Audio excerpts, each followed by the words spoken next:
Je suis très heureux de vous accueillir aujourd'hui pour ce séminaire sur la science ouverte, co-organisé par la Commission canadienne pour l'UNESCO et la chaire UNESCO en recherche communautaire et responsabilité sociale dans l'enseignement supérieur.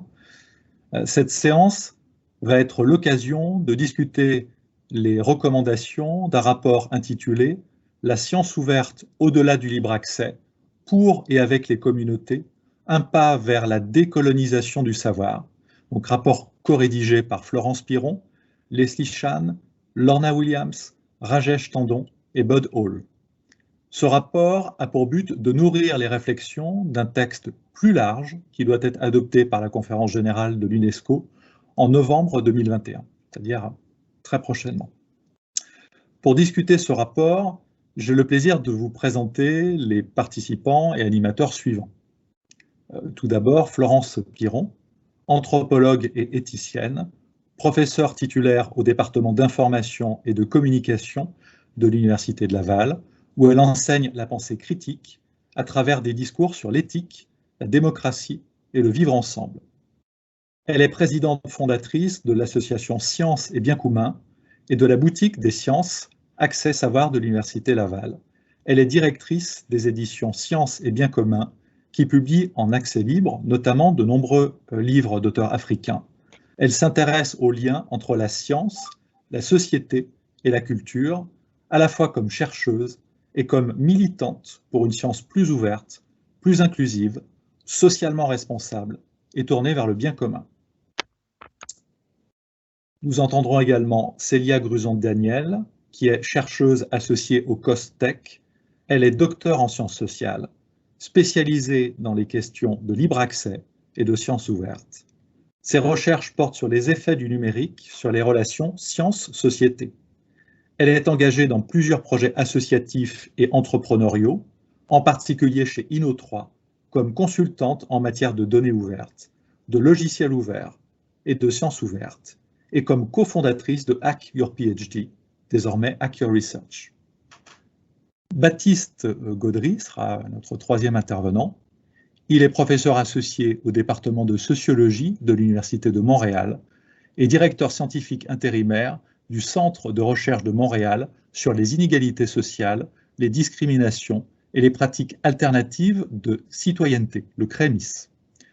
Ses recherches actuelles portent sur l'écologie des savoirs en santé mentale et les processus de coproduction des savoirs dans le champ de la santé et des services sociaux sous l'angle des injustices épistémiques.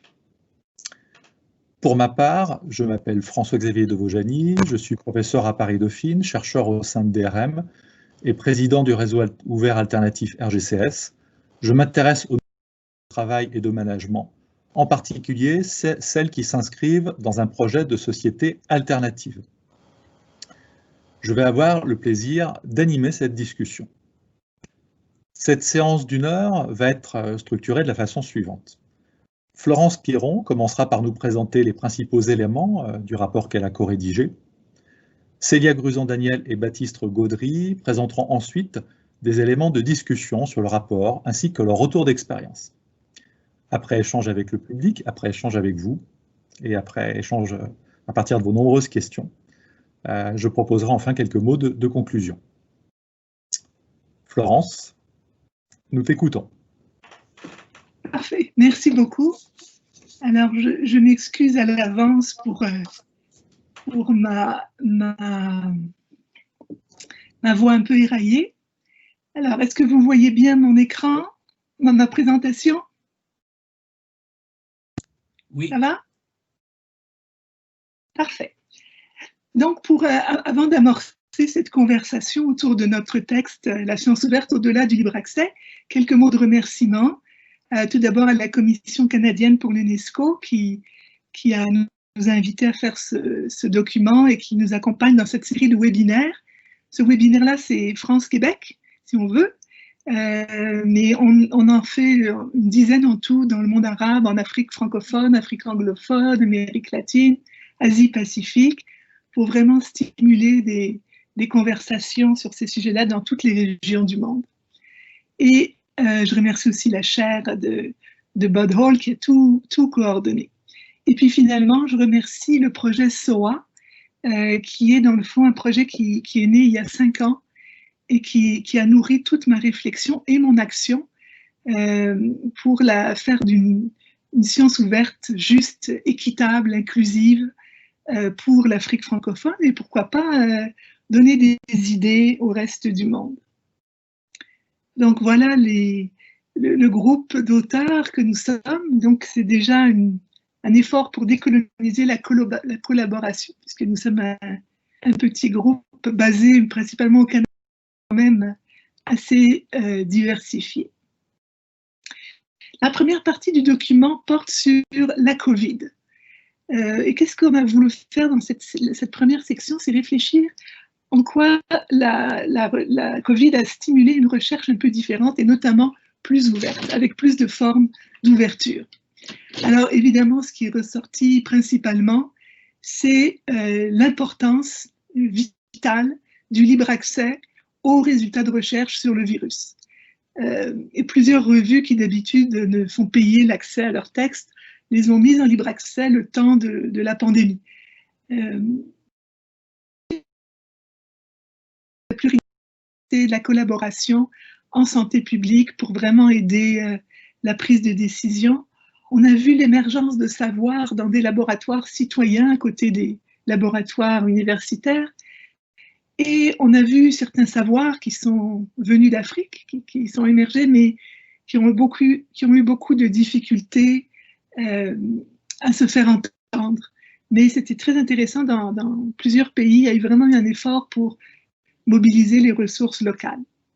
Et malheureusement, on constate que la coopération qui était prônée à un moment donné, c'est un peu refermé avec la course au brevet pour le vaccin, et donc plutôt orienté vers la compétition. Il y a des revues, des plateformes spéciales Covid-19 qui se referment. J'ai vu ça passer il n'y a pas longtemps.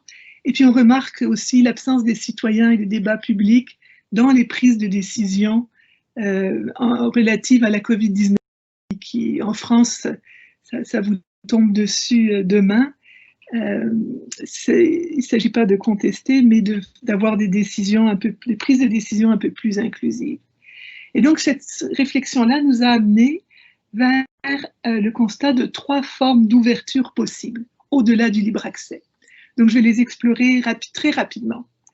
Donc cette pluralité des formes d'ouverture commence par le libre accès, évidemment. Donc les enjeux du libre accès dans les pays du Nord et dans les pays des Sud, et quand je parle de pays des Sud, je pense surtout moi à l'Afrique francophone et à Haïti où je travaille, où la situation est très différente de pays comme l'Inde ou l'Afrique du Sud ou d'autres pays. Donc dans les pays du Nord, la grande question du libre accès reste toujours, est-ce que c'est vraiment une démocratisation de l'accès à la science ou est-ce que c'est un outil d'accélération de la productivité?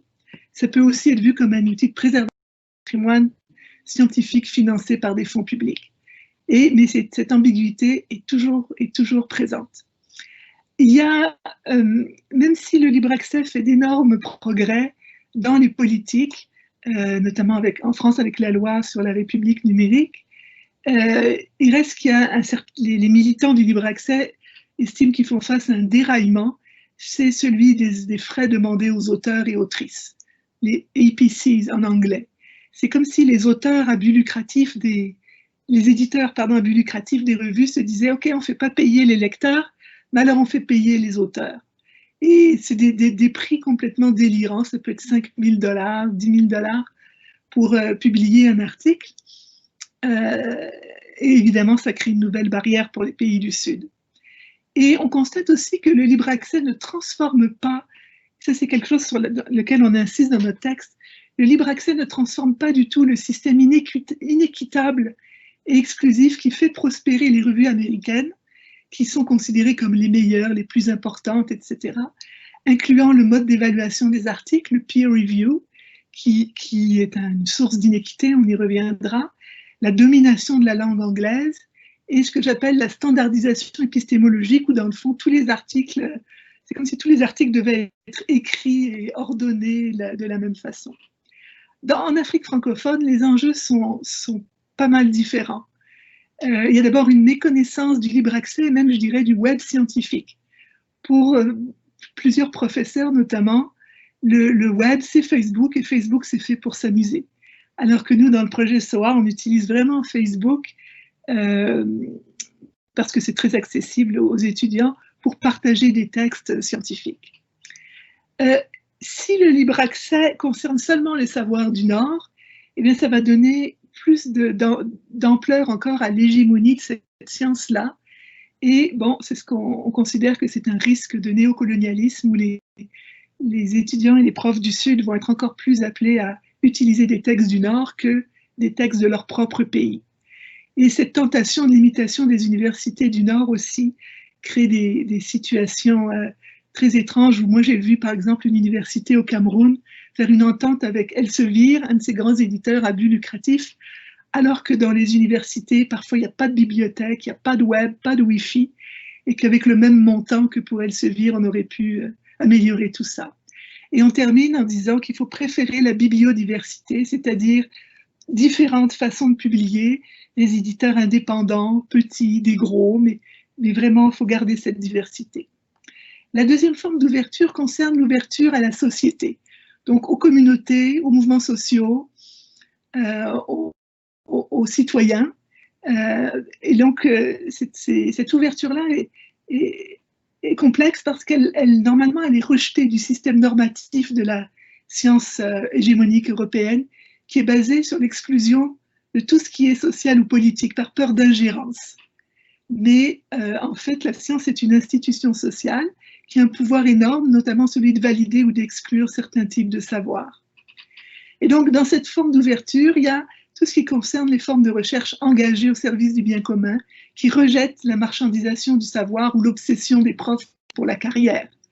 Et il y a tout un patrimoine mondial de recherche-action participative qu'on cite un peu, parce que Bud Hall et Rajesh Tandon, nos co-auteurs, sont des pionniers de la recherche-action participative. Il y a les boutiques des sciences, etc. Il y a aussi tout un autre courant qui concerne la science citoyenne, les Fab Labs, le travail collaboratif, où cette fois-ci, ce sont moins des groupes sociaux qui sont engagés, des organisations de la société civile, et plus des citoyens comme individus qui se retrouvent ensemble pour faire toutes sortes de projets. Puis finalement, il y a la question des débats publics sur les politiques scientifiques. Quelle science voulons-nous? Le droit de critiquer la science et de lui demander des comptes, ce qui est complexe, parce qu'évidemment, il y a toute la désinformation et un retour du scientisme qui est assez frappant en ce moment. Puis finalement, la troisième forme de pluralité, d'ouverture de la science, pardon, c'est l'ouverture au savoir exclu, et j'ajoute aux langues exclues, parce que c'est le problème majeur. Il y a vraiment une diglossie scientifique, c'est-à-dire une hiérarchisation des langues dans le monde scientifique, qui montre bien sa nature sociale, et une hégémonie de l'anglais. Il y a aussi une exclusion des savoirs universitaires produits au Sud, en Afrique, qui sont jugés, et on ne le dira jamais, a priori comme de moindre qualité. Et dans l'enseignement, dans les cours, que ce soit au Nord, mais aussi malheureusement au Sud, on va plus souvent invoquer des grands auteurs étant des hommes du Nord, blancs souvent, que les auteurs qui ont travaillé sur le pays lui-même. Et je peux vous dire ça que j'ai reçu ces confidences-là très souvent. Et je pense, moi, qu'il y a même un racisme systémique dans la science du Nord, notamment par le processus de l'évaluation du peer review, qui fait que les articles qui viennent d'Afrique dans les revues du Nord sont très souvent écartés.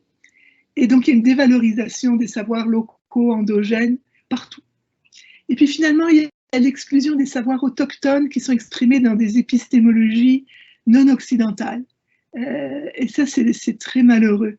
Par exemple, nous, dans les universités classiques occidentales, sur le modèle occidental, on sépare les disciplines sciences sociales, sciences de la nature, alors que dans ces épistémologies autochtones, souvent, cette coupure n'existe même pas. Et donc, on aurait beaucoup à apprendre de ces épistémologies, mais elles sont bien souvent exclues, considérées comme folkloriques, ou etc. Et ce qu'on remarque ensuite dans le texte, c'est la méconnaissance mutuelle de ces formes d'ouverture. Et ça, c'est quelque chose qui me tient très à cœur, puisque moi, j'aime au contraire naviguer entre ces trois formes d'ouverture. Les spécialistes du libre accès sont rarement sensibilisés aux enjeux de l'exclusion des savoirs. Pour eux, il y a une seule science, c'est celle du Web of Science, de Scopus, des grandes bases de données américaines. Puis tout ce qui est en dehors, c'est ce qu'ils appellent la littérature grise, qui est assez méprisant. Alors que, par exemple, en Afrique francophone, ce sont dans les thèses, dans les rapports de recherche que se trouve toute la richesse de la recherche empirique. De la même façon, il y a des praticiens de recherche-action et des penseurs de la décolonialité qui publient dans des maisons d'édition à but lucratif, qui font des livres très payants et très chers. Et j'ai des anecdotes comme ça. C'est comme si ces gens-là disent « oui, oui, il faut arrêter d'exclure les savoirs » et ils ne réfléchissent pas à leur propre démarche de publication. La recherche-action, et ça ne fait pas si longtemps que ça que c'est reconnu comme quelque chose de valable. Il y a encore des responsables universitaires qui ne savent même pas ce que c'est, je peux en témoigner.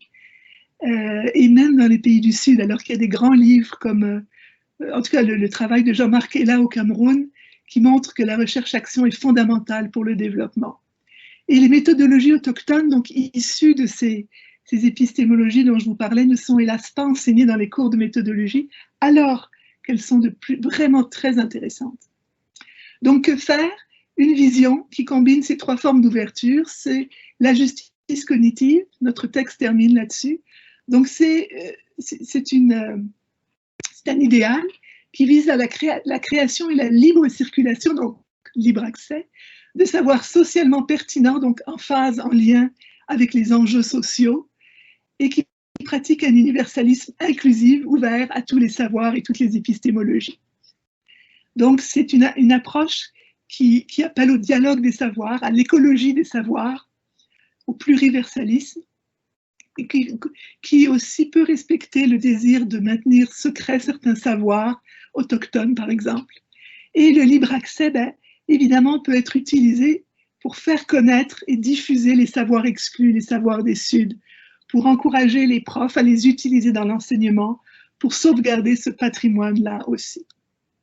Je vous donne rapidement 3 exemples qui sont juste cités dans le texte, mais pour vous montrer que c'est possible de faire quelque chose avec une vision qui reprend ces 3 formes d'ouverture. Donc les éditions Sciences et Biens communs, qui publient des livres inédits, donc autant du Nord que du Sud, mais toujours sur des sujets socialement pertinents, qui proposent des essais sur la colonialité du savoir, la critique de la science hégémonique, sur d'autres écritures, qui traduit et réédite en libre accès des auteurs africains, haïtiens, qui valorise les langues maternelles en demandant toujours des traductions et qui implique les auteurs dans la fabrication des livres. Donc voilà, je vous montre par exemple nos derniers livres. Le premier, Décoloniser les sciences sociales, dont Baptiste Gaudry, qui va parler tantôt, est co-responsable. Donc c'est un penseur colombien qui n'avait jamais été traduit en français et qui fait vraiment de la recherche-action pour le développement. Et donc ce livre va maintenant être accessible à toute l'Afrique francophone. On a aussi réédité, par exemple, ce livre, L'éducation en Afrique de 1964, qui est absolument extraordinaire, qui a mis au jeu tous les enjeux auxquels l'éducation en Afrique continue d'être confrontée. Ça, ce sont 2 livres qui viennent plutôt du Nord. Donc, et si la recherche scientifique ne pouvait pas être neutre, donc on essaye là de faire le point final à ce mythe de la neutralité. Puis un autre livre sur la méthode biographique, les récits de vie, qui nous semble être une méthode qui peut justement être beaucoup plus ouverte à toutes les épistémologies. Et voilà un de nos livres, a son résumé en Zarma, dans la langue maternelle de l'autrice. Florence, excuse-moi de t'interrompre, mais nous ne voyons pas les diapositives défiler au fur et à mesure de ta présentation. Ah oui? Depuis combien de temps? Oh, depuis un bon moment, là. On t'a envoyé des messages sur le chat, mais c'est pour ça que je me permets de t'interrompre. Mais oui, je suis désolée. Ça se suit très bien malgré tout, mais c'est vrai qu'avec le visuel, ça peut être plus facile. Je vais réessayer le partage d'écran. Excusez, je t'en prie. Vraiment désolée. Alors, est-ce que là, vous les voyez? Vous voyez l'écran? Oui. Là c'est parfait. Désolé de t'avoir coupé. Voilà, donc pluralité des formes d'ouverture. Après ça, donc méconnaissance des formes d'ouverture. Que faire? Donc la définition de la justice cognitive. l'exemple, donc les éditions Sciences et Biens communs. Alors voici les derniers livres, donc le livre Décoloniser les sciences sociales de Orlando Falsborda dont je vous parlais, L'éducation en Afrique, donc cette réédition d'un grand livre de 1964. Là, nos deux livres un peu critiques de la science occidentale ou au contraire qui proposent une autre voie méthodologique. Et voilà le résumé d'un de nos livres en langue Zarma du Niger. Et voici un résumé en langue Djoula vous voyez, sur un sujet totalement scientifique, mais ils ont pu traduire le résumé en Djoula pour un de nos livres. Ensuite, le dernier exemple, un autre exemple, c'est le Grenier des Savoirs. Donc, on a créé des revues africaines thématiques, pluridisciplinaires, en libre accès. Et là aussi, les résumés sont traduits dans les... Enfin, on essaye. Et les auteurs n'y arrivent pas toujours, et parfois sont réticents, mais parfois ça marche. Par exemple, ça, c'est notre revue sur les changements climatiques. Donc, vous voyez, on prend des vrais problèmes sociaux comme thématique de nos revues. Et vous voyez ici un article d'un climatologue qui l'a traduit dans sa langue en Somalie. Puis finalement, le dernier exemple, c'est le projet Yanaï, qui est un projet, je trouve, là, qui est vraiment le summum, qui vise à comprendre les changements climatiques en Afrique et en Haïti à travers les savoirs paysans, qui sont d'habitude exclus de la science, de la recherche sur les changements climatiques, notamment parce que c'est du qualitatif et qui ne parlent pas forcément, même rarement français. Donc on a rassemblé 10 équipes dans 8 pays, 7 pays d'Afrique et Haïti.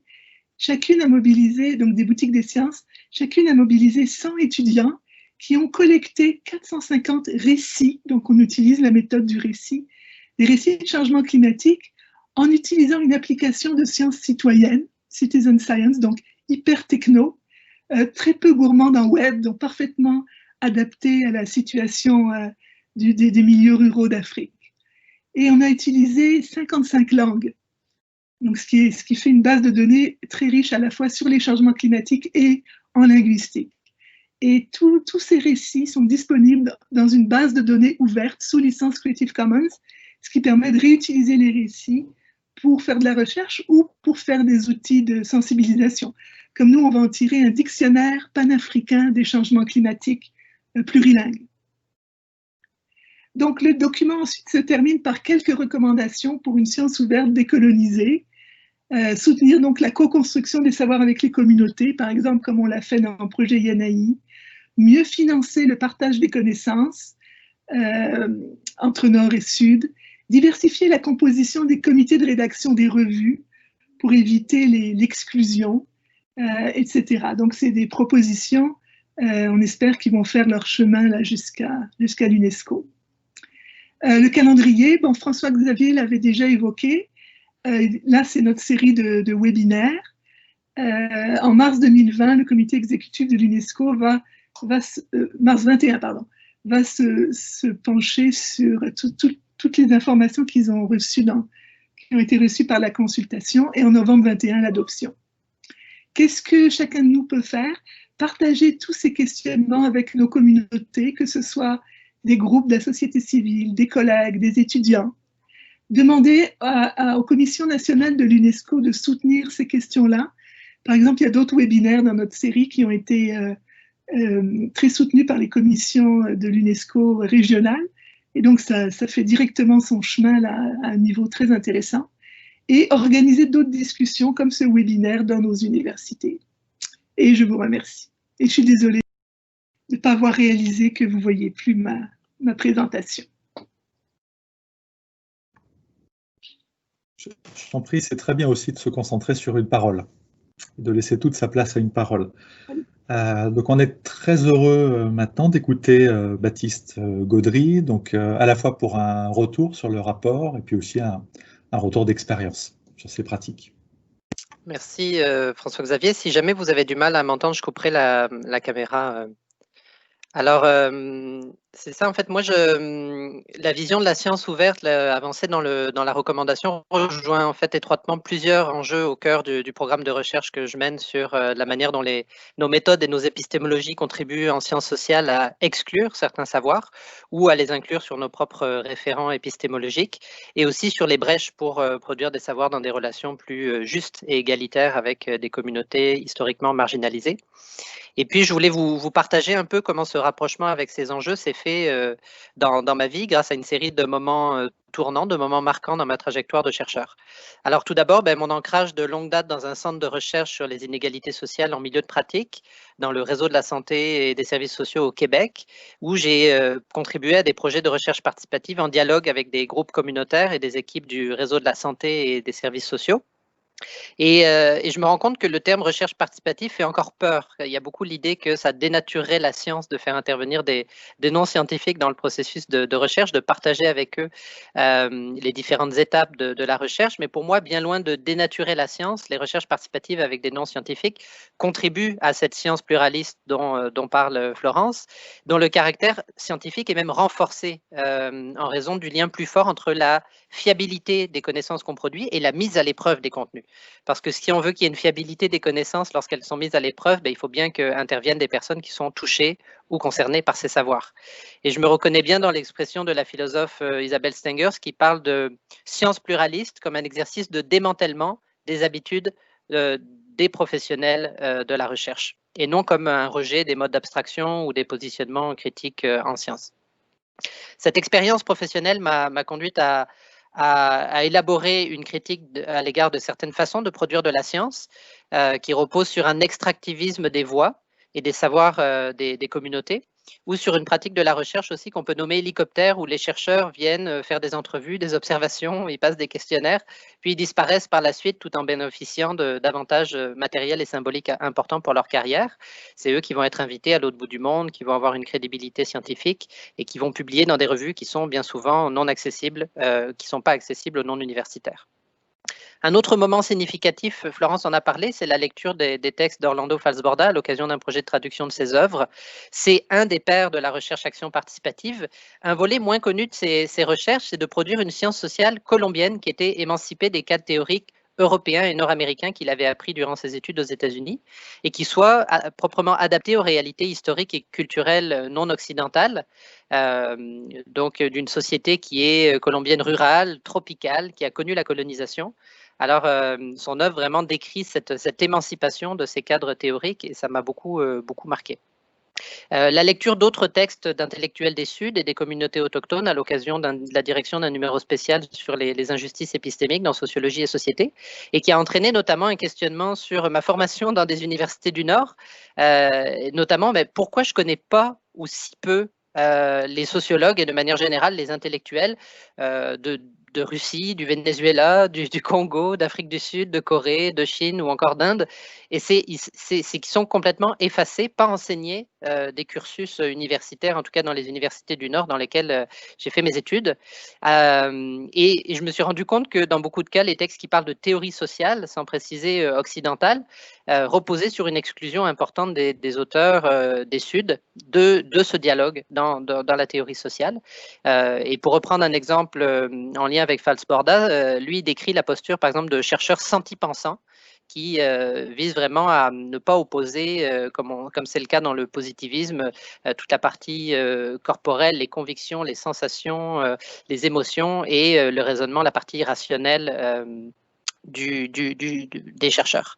Et puis un dernier élément marquant pour vous dire de mon cheminement vers les épistémologies féministes et décoloniales, c'est une démarche de séminaire avec des collègues, des membres d'organismes communautaires au Québec qui a donné lieu à un guide pour réduire les inégalités épistémiques dans les recherches participatives.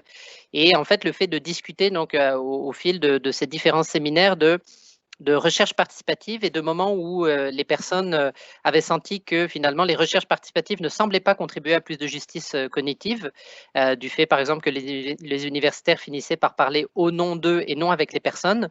Ça nous a questionnés et ça nous a conduit à élaborer un guide d'auto-évaluation où finalement les différents partenaires interpellés par des universitaires ou les universitaires eux-mêmes peuvent se poser des questions pour voir si le processus de production des connaissances qu'ils mettent en œuvre finalement permet de produire des relations plus justes entre les participants au projet de recherche et aussi permet de critiquer le positivisme scientifique qui est beaucoup abordé dans la recommandation coécrite par Florence avec ses différents collègues. Alors, ces prises de conscience et ce travail graduel, ça m'a rapproché d'enjeux au cœur des épistémologies féministes et décoloniales qui sont évoquées dans la recommandation, dont la force est, selon moi, de revendiquer la pluralisation des systèmes de connaissances et la critique des standards dominants, et de l'articuler à une réduction des inégalités sociales, dont les injustices épistémiques, dans une visée de justice sociale et cognitive. Alors, je constate autour de moi que le terme de décolonisation fait peur quand j'en parle, et des personnes du Nord ne se sentent pas légitimes de l'utiliser.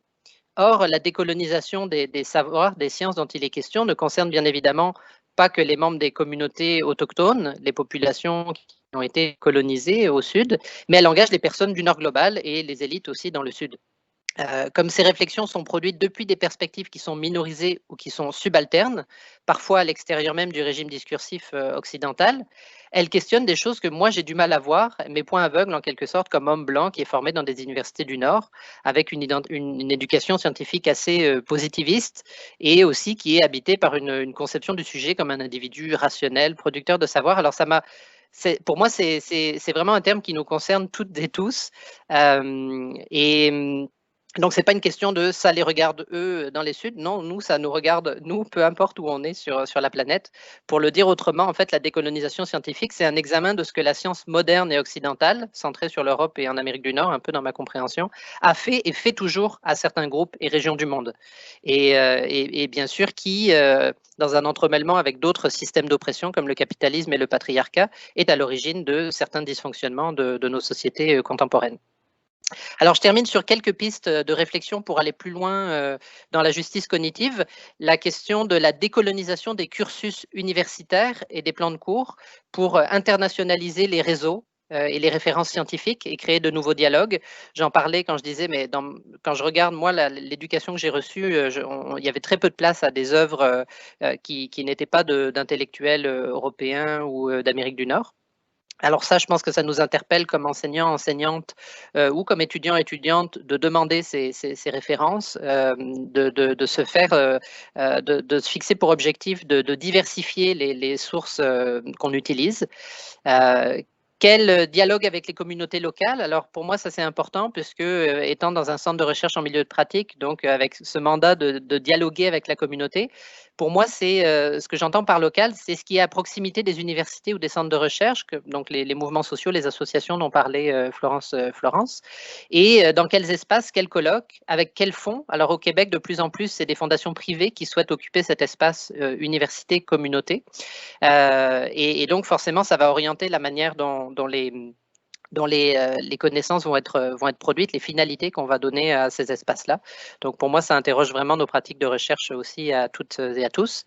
Puis, un dernier point, je pense que c'est important de réfléchir aussi aux critères d'allocation des fonds de recherche et d'évaluation par les pairs. Je sais qu'il y a des réflexions actuelles sur le mode de financement de la recherche pour éviter la domination de certains cadres épistémologiques et méthodologiques sur d'autres. En Nouvelle-Zélande, il y a des organismes subventionnaires de la recherche en santé qui répartissent les fonds de manière aléatoire depuis 2015.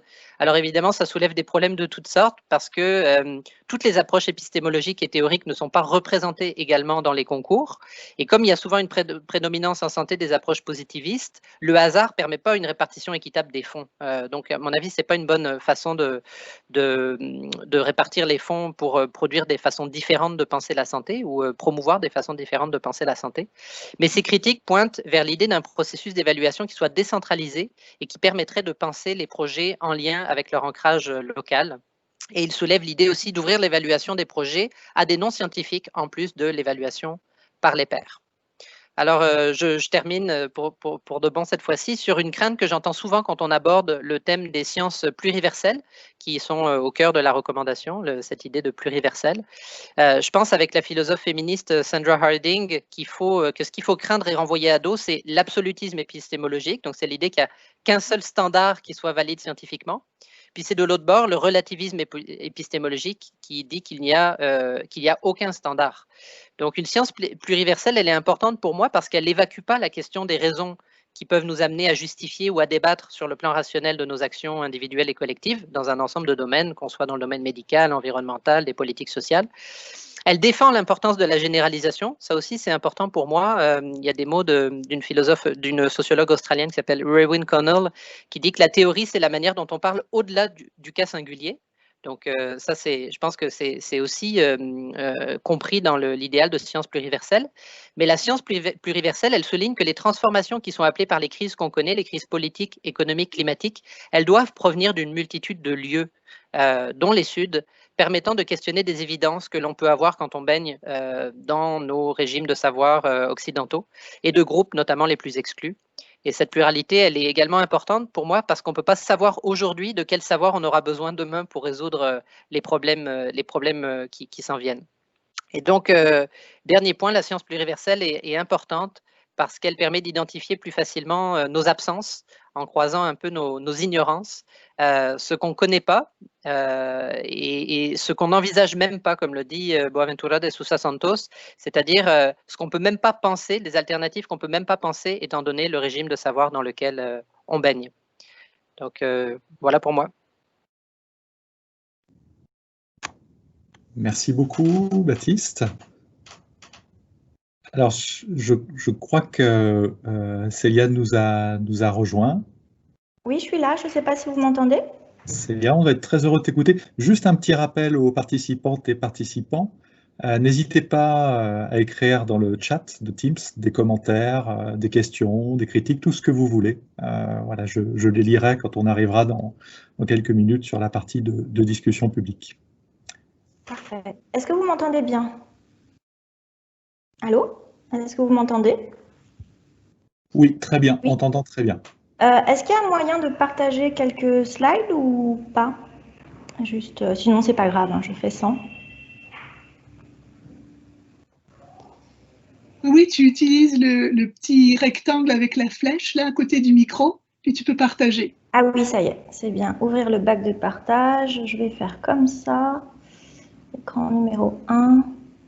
Voyons si ça fonctionne. Est-ce que vous voyez mon écran là? Oui. Là, avec la présentation, c'est bon?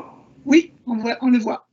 Parfait. Bon, je suis désolée, j'ai eu un tout petit peu de retard, mais je suis présente. Donc, merci beaucoup pour cette invitation à parler de ce sujet qui m'est vraiment cher. Et merci Florence aussi, que je suis de longtemps tes travaux et tu m'as également inspiré énormément puisque j'ai fait ma thèse avec toi sur la question des régimes des savoirs et de l'open science.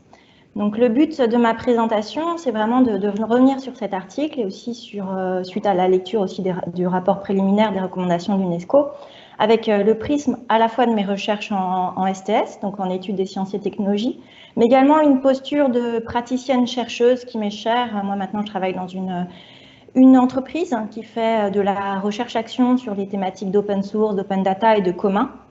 Et également, mon regard est nourri par des activités associatives en lien avec la science ouverte, avec l'association Acture Research, mais également une autre association que j'ai montée qui s'appelle l'Encre des savoirs et dont le but est de questionner les pratiques qu'on appelle bien-être aujourd'hui dans nos sociétés au prisme à la fois des sciences cognitives et des sciences humaines et sociales.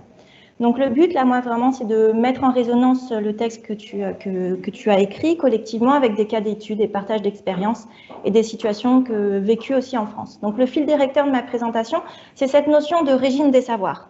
Donc juste un petit rappel, un régime des savoirs, c'est considéré comme un ensemble de relations qui impliquent des productions de tout ordre, des pratiques, des valeurs, des normes, des réalités institutionnelles, mais également des modes d'insertion politique et de sociabilité, des réalités économiques et juridiques. C'est un assemblage d'institutions, de croyances, de pratiques, de régulations politiques et économiques. Ça, c'est la définition de Dominique Pestre.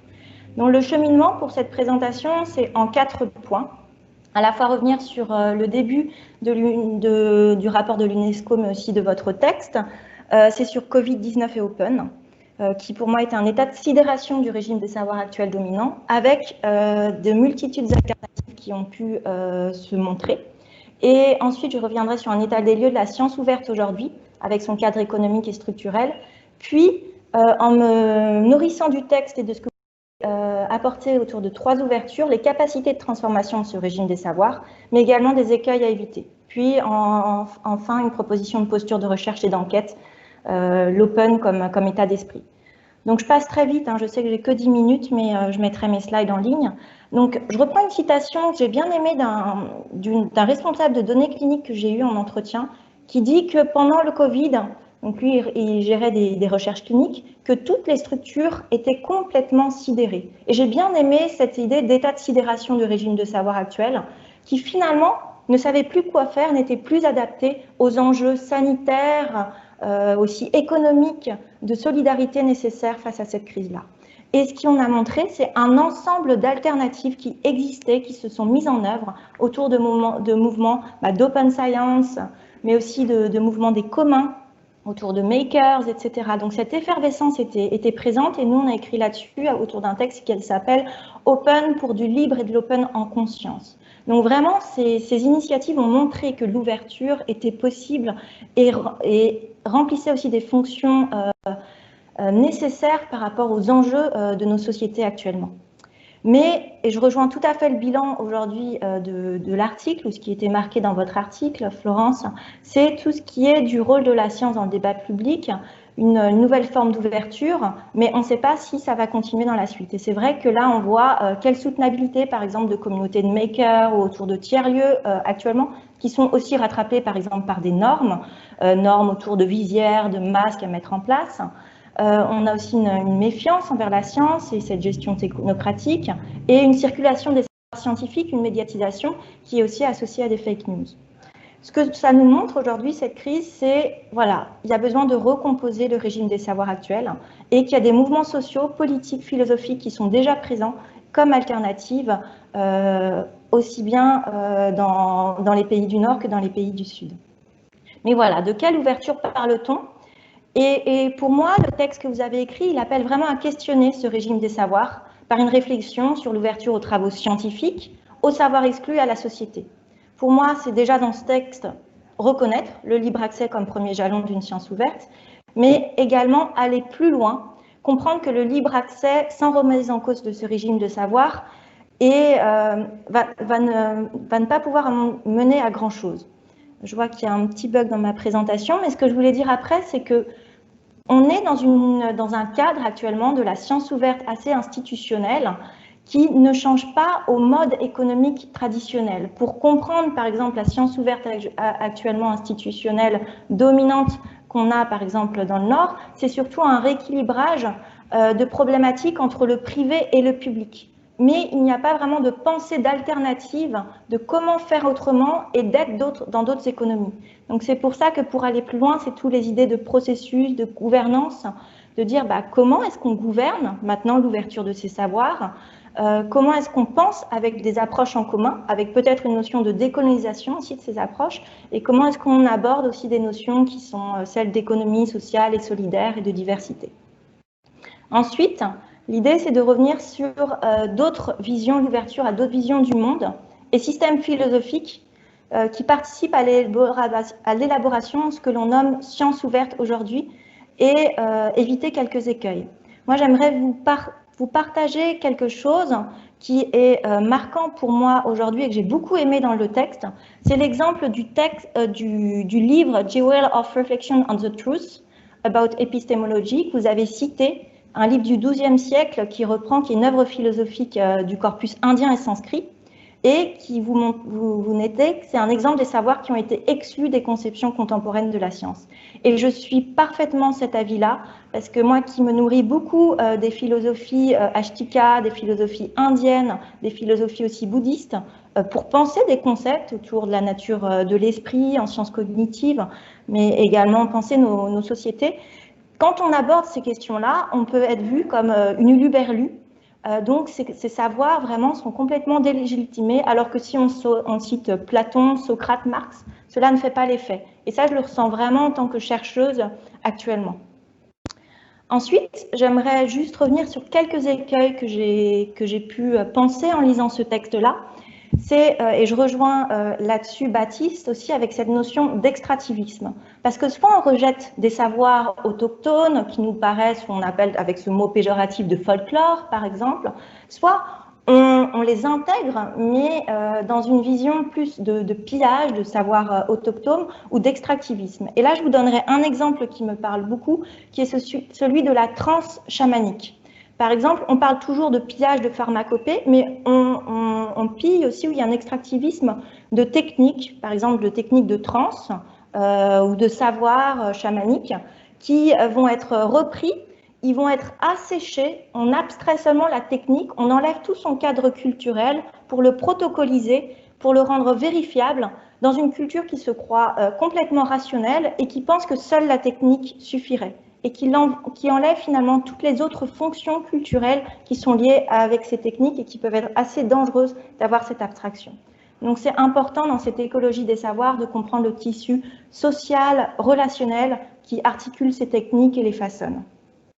Donc, deuxième écueil qui est important pour moi, et Baptiste en a très bien parlé, c'est voilà, une ouverture à une pluralité épistémique sans tomber dans un syncrétisme et un relativisme. Donc, moi, un exemple qui me parle beaucoup et qui revient, qui est par exemple celui des platistes actuellement, qui veulent, ou par exemple aux États-Unis aussi, tout ce qui est lié à remise en cause de l'évolution, donc qui veulent aussi avoir une pensée hégémonique. Donc, ne pas oublier que, voilà, il ne faut pas être dans un mode de fonctionnement où ceux qui sont subalternisés deviennent dominants et on reste dans des mêmes rapports de savoir-pouvoir. Dernier écueil que je voyais, c'est une idéalisation des communautés de savoir et de leur capacité à s'autogérer parfois. Avec des sociétés, on sait, et je reviens sur l'exemple que je connais mieux autour des philosophies indiennes issues des Védas et des Upanishads, on sait que c'est des savoirs qui sont détenus par certaines personnes, donc les brahmanes, ou je vous donnais l'exemple du chamanisme tout à l'heure des chamans, donc qui sont aussi construits avec finalement une fermeture de ces savoirs où certains détiennent ces savoirs. Donc ça, c'est quelque chose qui me paraît important de questionner aussi, l'ouverture de ces savoirs, comment ça se passe aussi par rapport à ces savoirs exclus et autochtones, et des mécanismes qui pourraient être aussi de domination, qui pourraient se mettre en place. Un autre exemple que je pourrais peut-être aller un peu plus loin plus tard, mais c'est autour du cas de Nagoya et de cas d'ingérence, etc. Et une dernière partie, c'est aussi de ne pas tomber dans des grands mythes d'une science moderne qui est faite d'une collaboration entre scientifiques sans lutte de pouvoir, qui aurait la capacité de s'auto-organiser complètement, sans penser sa gouvernance et les règles du jeu justes et éthiques qui pourraient être mises en place.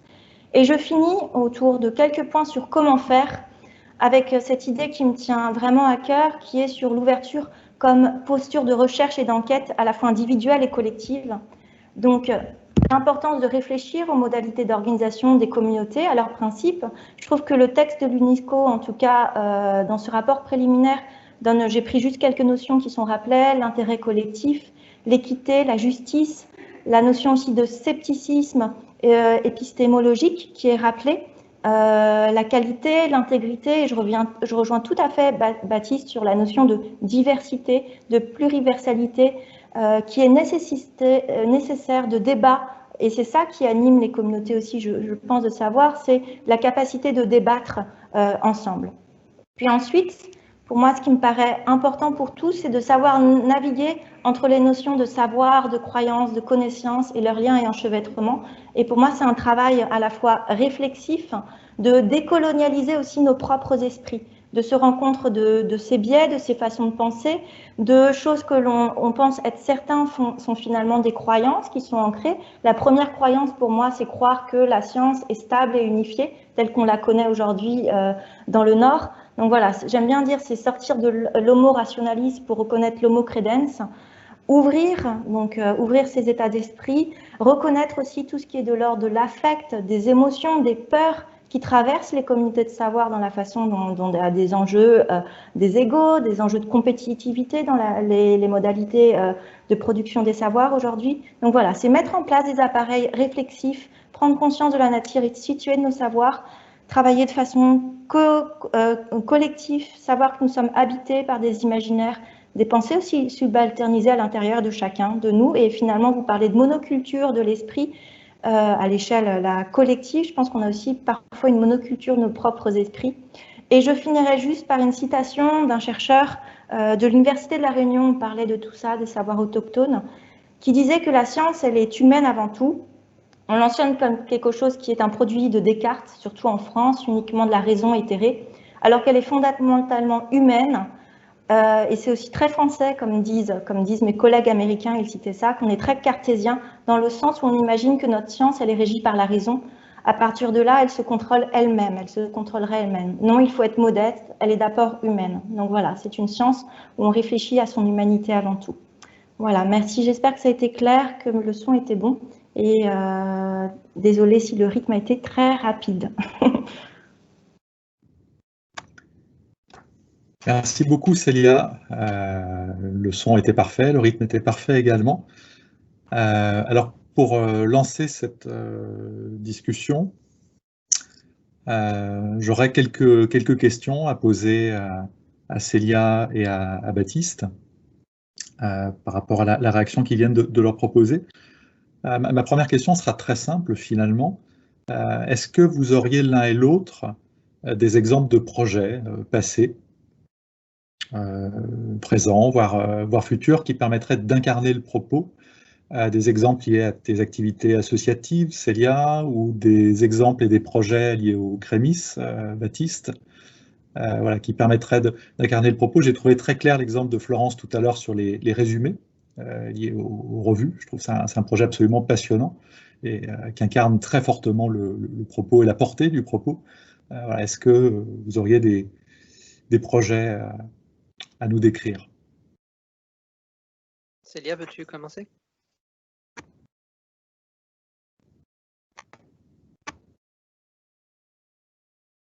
Micro Célia. Est-ce que vous m'entendez maintenant? Oui. C'est bon.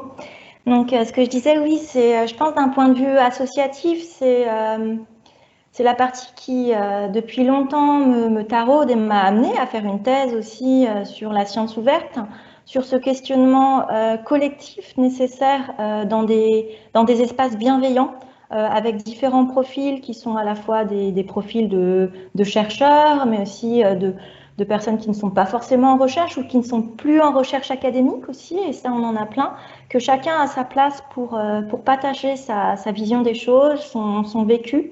Donc pour moi c'est à la fois l'importance de communautés bienveillantes, de partage de savoir où on casse aussi un peu tous ces rapports qui sont très présents. Quand on passe sa thèse, on n'est pas légitime pour parler.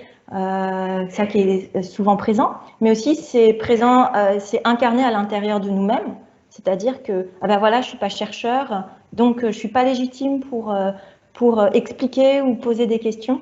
Donc ça, pour moi, c'est des choses qui sont importantes à mettre en œuvre dans les projets associatifs que je mène.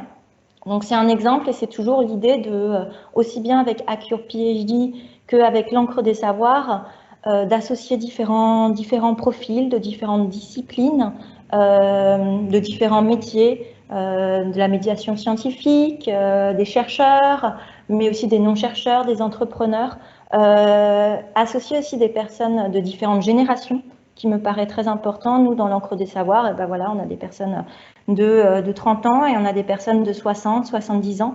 Donc c'est la diversité aussi de profils qui permet, avec cette bienveillance et cette ouverture, d'accepter ce que l'autre le dit, accepter aussi la mise en débat, le fait de ne pas être d'accord, qui me paraît important. Donc c'est des processus que j'essaye de mettre en œuvre dans les activités associatives que je mène. Voilà, je ne sais pas si ça répond aux questions, mais c'est ce que je vois en première. Je ne sais pas si c'est lié à ce que tu viens de dire ou ce qui a été dit avant. Je vois qu'il y a une réaction et de Roxane et de Florence. Est-ce que j'y vais avec et puis après on prend les questions? On prend les réactions après? D'accord, très bien.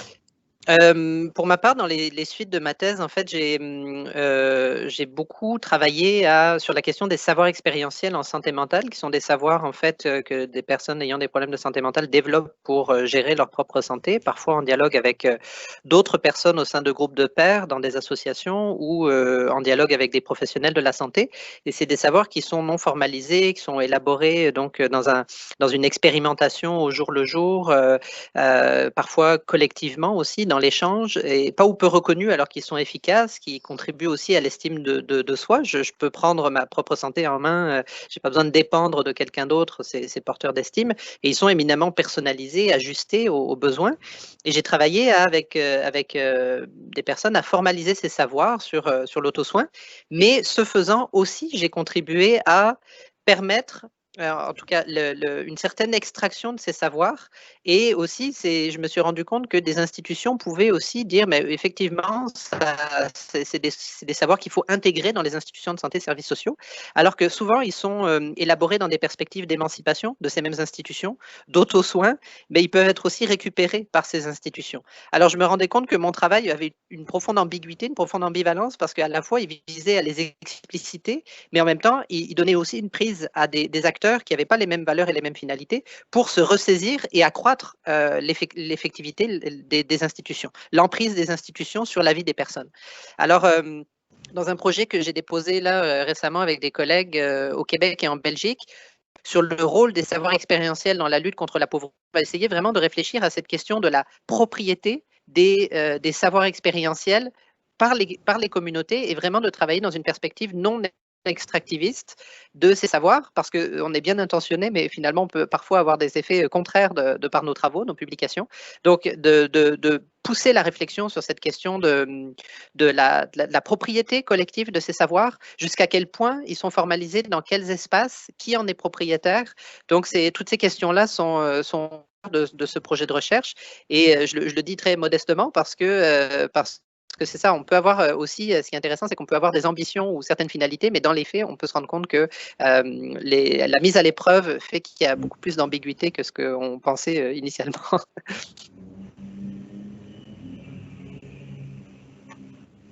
Merci beaucoup, Baptiste. Je crois, Florence, que tu veux rajouter quelque chose, peut-être, sur cette question des projets.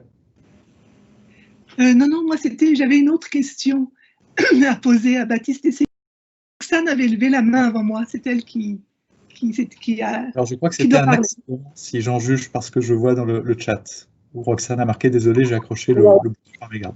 Effectivement, je suis désolée, c'est un petit accrochage. Il n'y a pas de mal. Tu n'as pas de questions, Roxane? Florence, tu peux y aller. D'accord.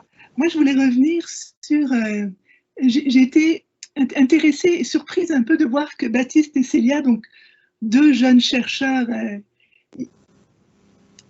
ont tous les deux eu l'idée de parler de la question du relativisme et de s'inquiéter de ce que une science pluriverselle, donc ouverte à différentes épistémologies, pourrait mener à un relativisme épistémologique, et ils ont comme spontanément opposé des garde-fous, dans le fond, à ce risque-là, en disant il faut quand même un peu de généralisation, il faut résister aux fake news et tout ça. Là, j'avoue que moi, je suis plus radicale que ça. On en a discuté des fois, et donc je serais intéressée de comprendre mieux ce risque. Une fois, j'ai discuté de ça avec un autre jeune chercheur qui était très ouvert, aller voir d'autres épistémologies, mais qui disait, mais à la fin, il faut quand même trouver des critères fondamentaux et il faut généraliser, etc. Et moi, je vais donner l'exemple de la cuisine, des cuisines ou de la musique. Que le fait que la musique devienne au pluriel, les musiques, considère à la fois la musique classique, le jazz, les musiques africaines, les musiques indonésiennes comme étant de la musique, que ça n'a pas dénaturé la passion que, par exemple, en Europe, des musiciens ont pour la musique classique. Mais ça a tout simplement permis à tout le monde sur la planète de connaître les musiques d'ailleurs. Et bon, là, le tube mondial actuel, c'est Jérusalem, c'est quand même incroyable. C'est une chanson d'Afrique du Sud qui est en langue zoulou, si je me comprends bien, avec pas un mot d'anglais, ni de français, ni d'espagnol là-dedans. Et je me dis là, la musique nous montre le chemin où, dans le fond, il s'agit. On n'a pas besoin. Bon, c'est sûr qu'il y a quelque chose qui est intrinsèque à la musique, de la même façon qu'il y a quelque chose qui est intrinsèque à l'idée de savoir. Pour moi, un savoir, c'est vraiment c'est pas de l'information comme telle, c'est vraiment une manière de dire le réel, de lui donner un sens, que ce soit en le mettant dans des causalités les plus simplistes et réductionnistes possibles, ou dans des récits de vie les plus singuliers possibles que jamais je voudrais généraliser. Et pour moi, l'important, c'est que ça coexiste et que ça se respecte mutuellement. Et j'ai pas besoin d'unifier ça plus qu'autre chose. Et je pense que c'est vraiment une question fondamentale pour cette question de décolonisation du savoir. C'est qu'est-ce que... Je veux dire, c'est quoi les craintes du Nord et du Sud? Et moi, en prenant l'exemple de la musique ou de la cuisine, c'est pas parce que maintenant on reconnaît qu'il y a des cuisines indiennes, des cuisines d'Inde du Nord, du Sud, de l'Est, de l'Ouest, que par exemple la cuisine française est dénaturée. C'est sûr que ça répond à un besoin fondamental, c'est de se nourrir. Bon, moi, ça me suffit comme niveau de généralisation, là. Donc, vous pouvez toujours essayer de me convaincre des risques du relativisme, mais pour moi, je ramène vraiment ça au droit à la pluralité des savoirs, de s'exprimer, de circuler, d'être connu, d'être accueilli, d'intéressé. Comme Célia, tu te nourris des pensées indiennes, Baptiste, tu te nourris des pensées féministes. Ce n'est pas des choses spontanément, mais vous êtes allés là parce que ça vous nourrit. Et je ne vois pas de danger au relativisme dans tout ça. Donc, j'aurais juste voulu vous entendre rapidement là-dessus. Baptiste, tu veux commencer? Oui, je peux y aller, oui. Mais en fait, moi, j'ai fait un espèce de trick oratoire, c'est-à-dire je me suis dit, dans l'assistance, il y a peut-être des gens qui pensent ça, donc allons sur ce terrain-là. Et ce que j'ai cité, ça va tout à fait dans ton sens pour moi, c'est-à-dire qu'en fait, de la même manière qu'il faut être très critique de la généralisation abusive et souvent inconsciente, comme par exemple quand on parle de la théorie sociale, c'est la théorie sociale occidentale, mais précisé dans le sous-titre, il y a aussi un autre qui est le corollaire, qui est de reconnaître des situations où reconnaître les situations où la théorie ne semble pas s'appliquer et reconnaître les cas où elle semble s'appliquer. Donc, je pense que ce que dit Raewyn Connell que j'ai cité, c'est la théorie en sciences sociales, ça demeure important dans un régime de savoir pluriversel.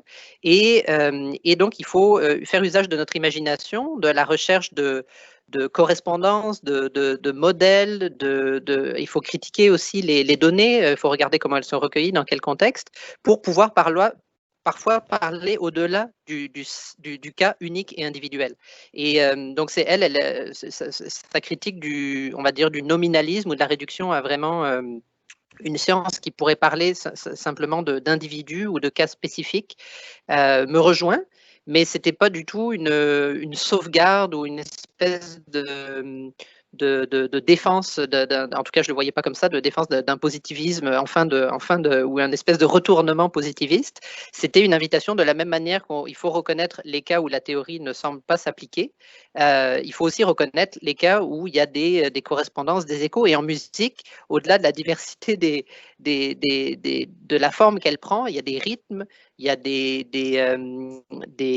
je suis pas très ferré en musique, mais il y a des enchaînements sonores, des échos, parce qu'il y a de l'influence, parce qu'il y a du métissage. Et donc, il faut être capable aussi de reconnaître ces métissages, les lieux où ils ont été créés, à partir de quand chacun a pris s'est identifié, s'est développé avec toute sa richesse et sa spécificité. Donc, c'était plus une invitation à regarder les croisements, les intersections, parfois les moments d'identification, de distanciation, de spécification des sciences, un appel à dire il faut absolument généraliser, sinon on ne fait pas de la science. Donc, j'espère que je me suis un peu précisé ce que je voulais entendre par cette citation. Et peut-être pour continuer, je pense deux points. Déjà, quand je parlais d'universalisme, de relativisme, Et je ne voyais pas du tout la notion de généralisation, c'est-à-dire que moi, la première, j'essaye, surtout en France, de faire valoir différents paradigmes de recherche, surtout en sciences humaines et sociales.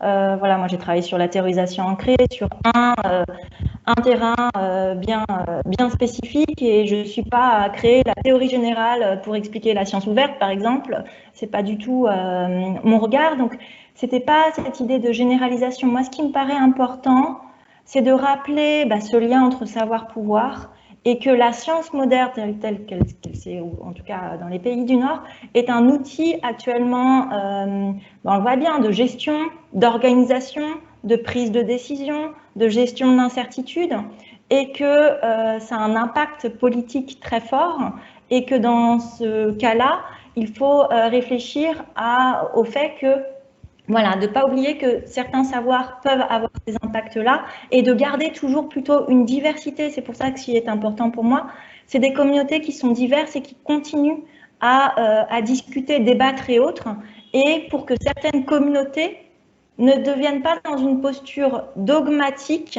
de dire on détient ça, et ne rentre pas dans ce dialogue, ce débat. Et pour moi, le principe même de la démocratie, c'est qu'une démocratie où tout savoir serait les mêmes, bien sûr, ça n'a pas de sens. C'est être sûr que ce débat, ce dialogue, cette ouverture soit toujours présent. C'était plutôt le sens où moi je navigue entre des communautés, par exemple, j'observe des communautés zététiciennes qui essayent d'être en lutte presque contre toutes les croyances qu'on pourrait avoir, contre la pseudo-science et autres, puisque moi, tout ce qui est aussi savoir expérientiel m'intéresse beaucoup avec l'encre des savoirs, sur tout ce qui est les questions de bien-être, de méditation et autres. Mais voilà, c'est naviguer entre tout ça, voir, c'est pour ça que je donnais l'exemple des platistes, voilà, qui est une communauté qui se referme entre ses propres modes, entre ses propres savoirs, et qui exclut aussi les autres. Donc, comment garder cette ouverture-là? C'était plutôt mon point sur cette partie-là.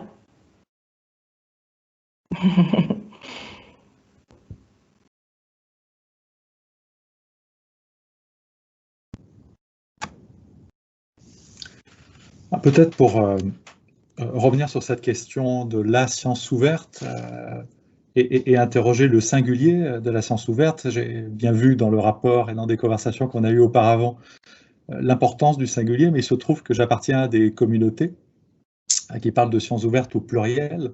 Je vois un lien avec la conversation précédente, voilà, sans du tout partager une vision relativiste. Est-ce qu'on peut arriver à la fin à autre chose que des sciences ouvertes au pluriel? Est-ce que les sciences ouvertes, c'est pas finalement un forum, c'est pas une conversation ouverte, une rencontre de pluralité? Est-ce que ça peut être autre chose que ça?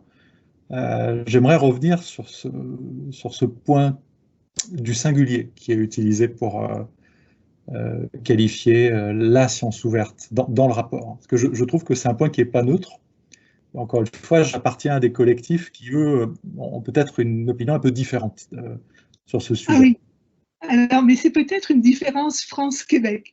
C'est sûr que notre texte, on l'a écrit en anglais, où c'est Open Science. Jamais vu Open Sciences. Donc déjà, c'était un biais vers le singulier. Mais moi, j'utilise le singulier. C'est moi qui ai traduit le texte en français. J'utilise le singulier pour une raison très simple. C'est que pour moi, les sciences, ça renvoie à une diversité disciplinaire. Et ce qui m'intéresse dans la question de l'ouverture, c'est pas la science comme un ensemble de disciplines.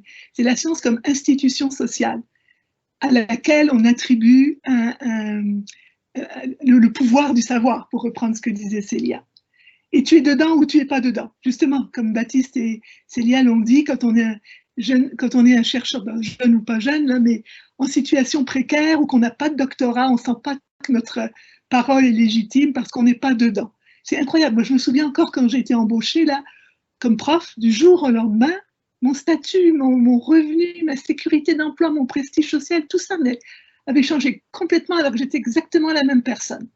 Et donc, c'est l'université, c'est la science qui s'appuie sur l'institution universitaire qui peut prendre toutes sortes de formes. Là, en France, il y a le CNRS et tout ça, mais pour moi, c'est le monde universitaire par rapport au reste de la société.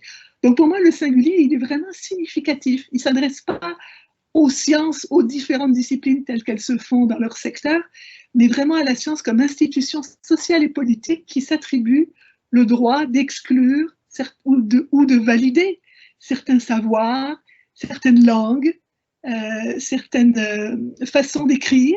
Moi, j'écris de façon assez spéciale. Et Baptiste peut en témoigner, il a dû se battre pour qu'un de mes textes soit considéré comme un article et pas comme un témoignage. Et je continue à faire ça, je continue à embêter beaucoup de gens. Donc pour moi, que ce soit, peu importe, moi je suis complètement pluridisciplinaire par mon parcours et tout ça. J'ai même écrit un article en génétique, bon, alors je veux dire, donc c'est pas une question de discipline ou de spécialité ou de fonctionnement interne d'une discipline. Quoique, par exemple, face au libre accès, il y a des disciplines qui sont des sciences disciplinaires qui sont beaucoup plus ouvertes au libre accès que d'autres, pour des raisons bizarres. Mais c'est vraiment de renvoyer à l'idée et que l'ouverture, elle se travaille à ce niveau-là, pas uniquement au niveau des sciences, comme les différentes sciences. Et justement, même comme je le disais, l'idée même qu'il y ait des sciences naturelles, des sciences sociales, des sciences humaines, des sciences de l'environnement, etc., ça, c'est un résidu de notre épistémologie hégémonique. Est-ce qu'on peut penser autrement? C'est toujours le défi auquel Baptiste faisait référence. Est-ce qu'on peut penser autrement? Et moi, en tout cas, le message que je passe avec le singulier, c'est ça, c'est la science comme institution de pouvoir.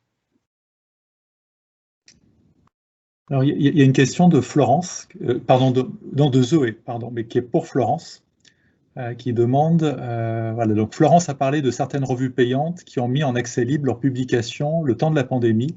Quelles sont ces revues et à quel domaine ou discipline scientifique appartiennent-elles? Ben non, c'est la plateforme Elsevier, en fait, l'éditeur Elsevier, qui a créé une plateforme Covid. Dans le rapport, dans notre texte, il y a le lien vers cette plateforme-là. Puis j'ai vu récemment qu'elle avait été formée. Donc, ils n'ont pas ouvert leurs revues qui sont fermées. Pardon.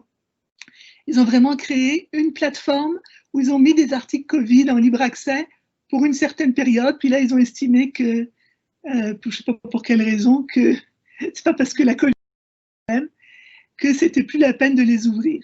Donc, je dis à Zoé, si tu vas Zoé, que je connais bien, si tu vas dans Elsevier, tu tapes Elsevier Covid, tu vas trouver certainement cette plateforme. Et peut-être pour rebondir là-dessus, c'est vrai qu'on a vu avec la Covid-19, nous on en parlait un peu dans le texte Open pour du libre et de l'open en conscience, c'est qu'on a des choses qui sont bien connues dans les mondes de l'open source et maintenant aussi de l'open access, c'est des effets un peu d'annonce, on va dire de gratuité de ressources à un moment donné, parce qu'il y a une situation exceptionnelle autre, mais sans penser le modèle même économique de gouvernance dans cette ouverture. Ce qui fait que ensuite, et c'est bien connu, c'est ce qu'on a aussi avec les réseaux sociaux académiques privés, des refermetures, ou on dirait dans le vocabulaire des communs, des réenclosures qui se font après cet effet d'annonce. Et c'est des modèles économiques bien connus dans les mondes numériques actuellement.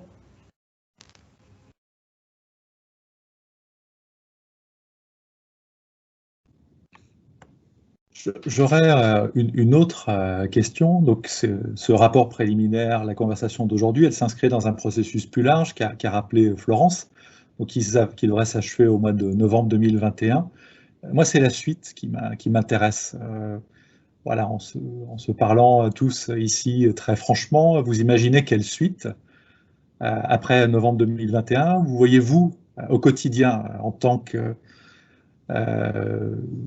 militant de la science ouverte, vous voyez vous approprier comment les résultats de ce processus? Voilà, projetons-nous sur la fin du film. Tout ça pourrait devenir quoi pour vous, chacun d'entre vous, chacune d'entre vous? Mais je pense que l'intérêt de cette recommandation, c'est qu'elle peut faire pression sur certains pays pour qu'ils mettent en place une politique de science ouverte, qui ensuite pourrait ruisseler vers le bas. Donc, il y a un travail du bas, là où on est, nous, on fait nos projets, nos trucs, nos textes, et puis il y a un niveau politique international où cette recommandation pourrait avoir des effets. Par contre, par exemple, là, j'ai vu que la recommandation sur le statut des scientifiques de 2017 de l'UNESCO commence 3 ans plus tard, parce que c'était en 2017, 4 ans plus tard, à avoir des effets. Donc, ce sera vraisemblablement pas l'année suivante que tous les gouvernements d'un seul coup vont encourager la recherche-action, encourager la science citoyenne, le libre accès, etc.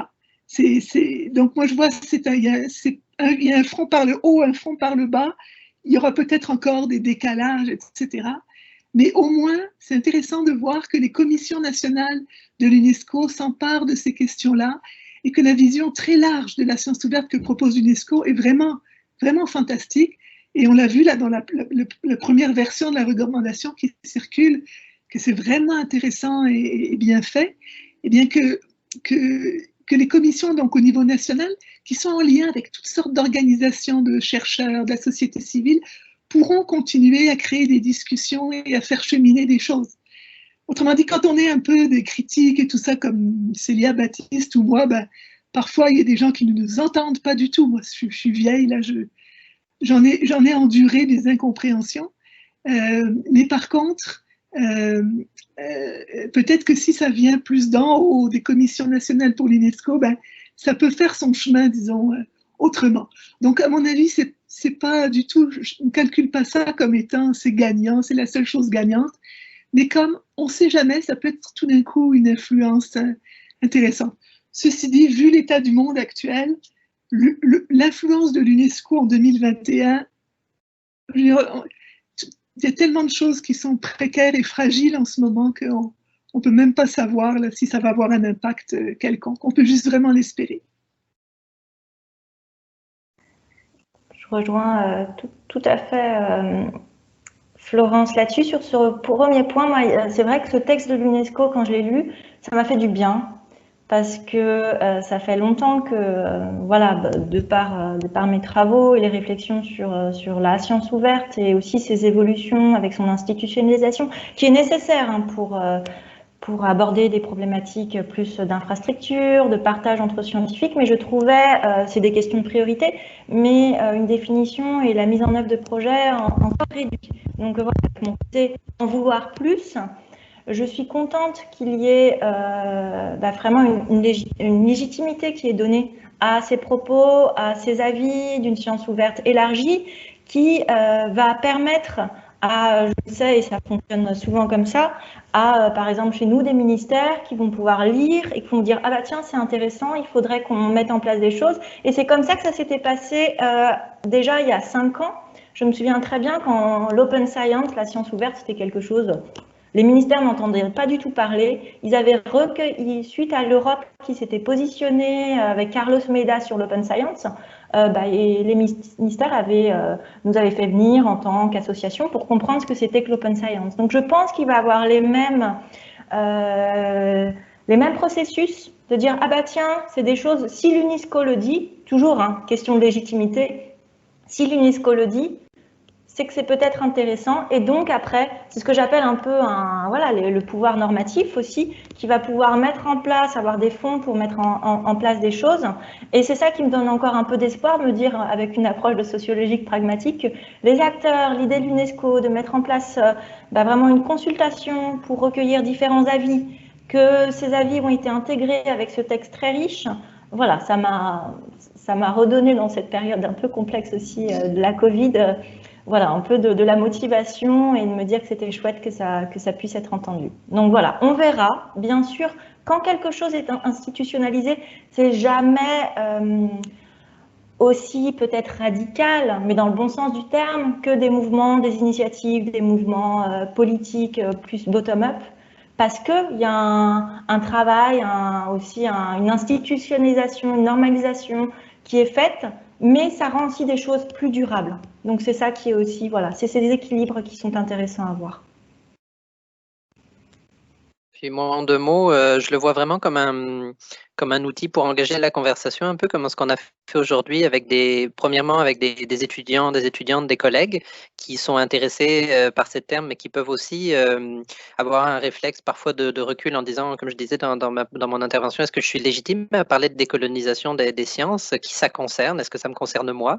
Et donc, pour moi, ça sera un outil de discussion, on va dire, pédagogique avec mes collègues. Et aussi, je le vois aussi, son intérêt vis-à-vis des comités d'éthique de la recherche, qui parfois sont très positivistes aussi, hein, qui envoient des formulaires dans lesquels on doit mettre les résultats attendus, les méthodes, un peu comme vraiment l'article typique introduction, méthode, résultat attendu, et donc d'engager aussi le dialogue avec des institutions. En opposant donc un document institué ou institutionnalisé à d'autres institutions, à d'autres pratiques institutionnelles. Et donc pour recréer, comme Florence et Célia le disaient, cette légitimité dans l'échange. Donc je pense que c'est un bon cheval de Troie pour ça.